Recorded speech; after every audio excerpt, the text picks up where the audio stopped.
If there is a luxury watch company you've never heard of, it's certainly Richard Mille, and there can be no doubt about it at all. Founded in 2001, the company is a serious name in the luxury watch market. Who is Richard Mille though? And how did he build the company into what it is today? Let's find out.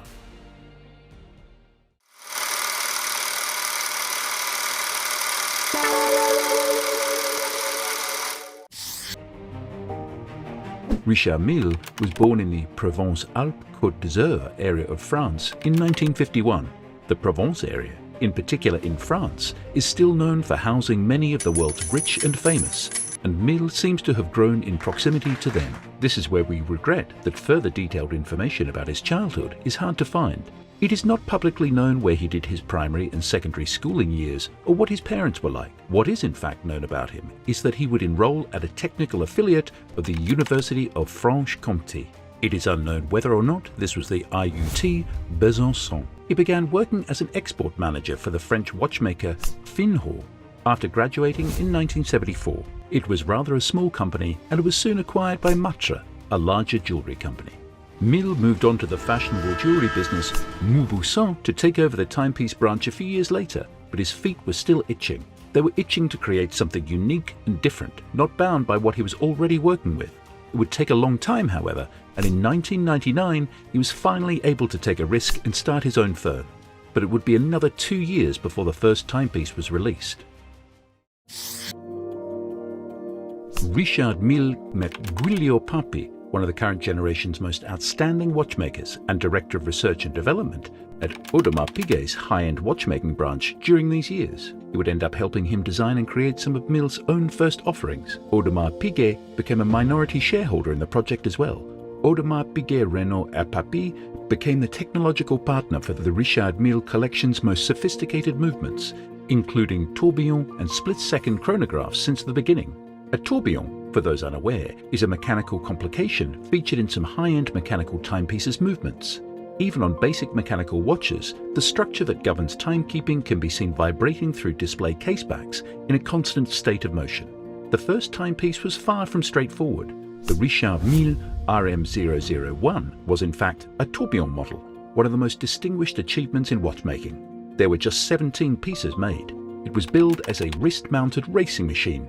The tourbillon movement was displayed in an intriguingly curved tourneau-shaped case for all to appreciate. It merged ergonomic architectural design with modern technological breakthroughs, and therefore calling it exclusive would be an understatement. It instantly caught on and made the waves. This story also marked the start of a long affiliation with the glittering world of A-listers, ranging from athletes to Hollywood celebrities.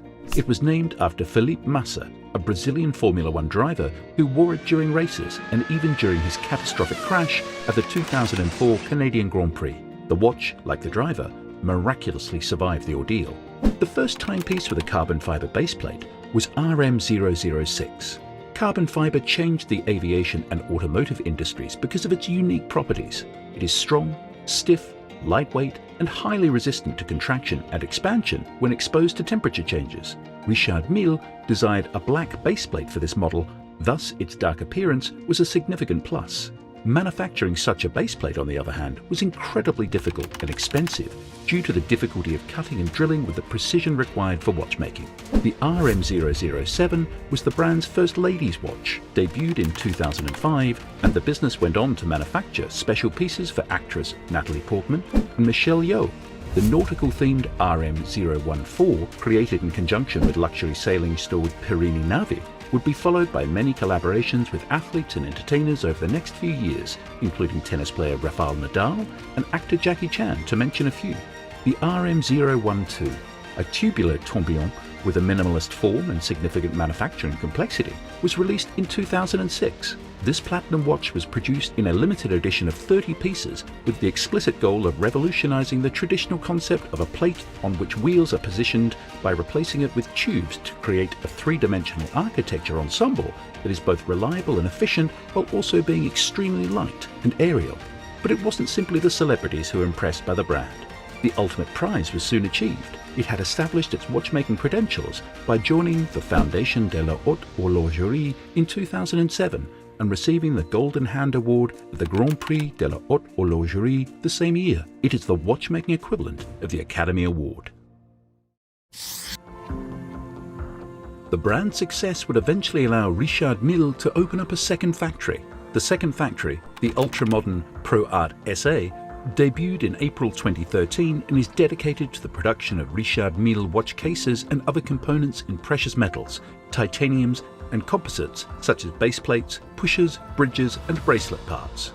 The building was the first in the canton of Jura in Switzerland to use geothermal heating and cooling systems, and it was constructed using environmentally friendly materials.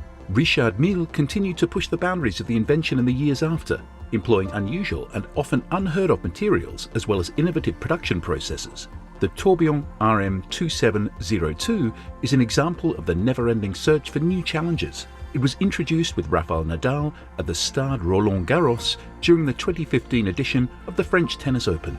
This watch featured the first skeletonized unibody baseplate, in which the caseband and baseplate were fused into a single piece, eliminating the need to join the two components, a solution that necessitated a high level of expertise and experience in micromachining novel materials. This structure, which was inspired by racecar chassis, greatly improves rigidity and impact resistance. The RM5003 McLaren F1, a masterpiece created in conjunction with the renowned McLaren Formula One constructor, set a new record as the lightest mechanical chronograph ever constructed at the beginning of 2017. The RM5003, which combines a tourbillon with a split-seconds chronograph, weighs less than 40 grams with a strap included. Richard Mille debuted the RM6501 automated split-seconds chronograph, an automatic split-seconds chronograph that became the most sophisticated watch ever to depart the Richard Mille factories, at the end of 2020, after 5 years of development.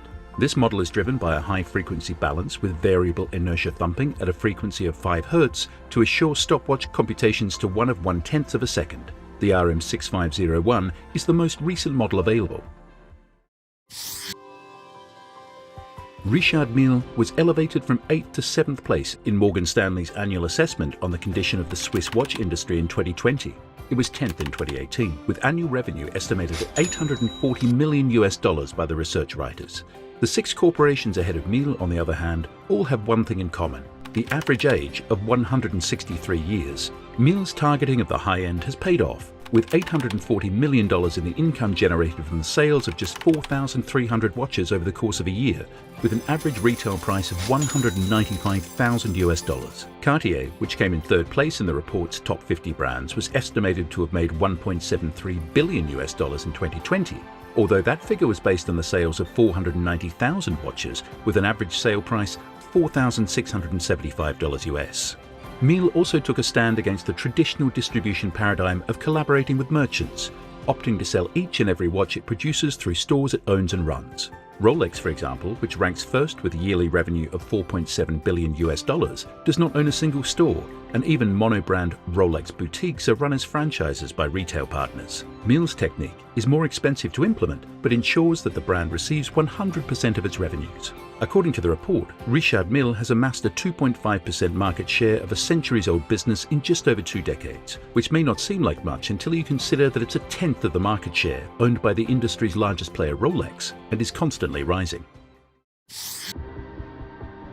Richard Mille watches cost roughly €150,000 on average, which puts them right in the midst of Patek Philippe and A. Lange & Söhne territory. But what is it about these timepieces that makes them so pricey? 1 kilogram of the rare titanium Torx screws that embellish the bezels of the timepieces alone costs roughly 2 million Swiss francs, which is roughly the same in US dollars, according to Theodore Diehl, the brand's press officer and one of its first employees. Finally, it is this extra-mile attitude that runs through all watches and components like a thread, resulting in enormous additional expenditures.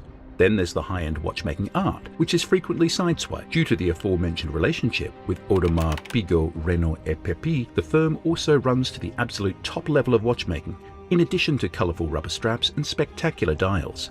Vibration alarms, acceleration sensors, tourbillons, rattrapant chronographs, you name it. The complexities encompass practically everything that is technically conceivable nowadays. Finally, there's marketing. Aside from high-profile brand ambassadors, the brand may be found anywhere elite athletes and well-heeled buyers congregate on the planet. Formula One, super yacht regattas, Grand Slams, and so on. Have you ever heard of Richard Mille? Are there any other details that you would like to add to this video? Share it in the comments, and if you'd like to see more inspiring business videos, then make sure to check out our channel.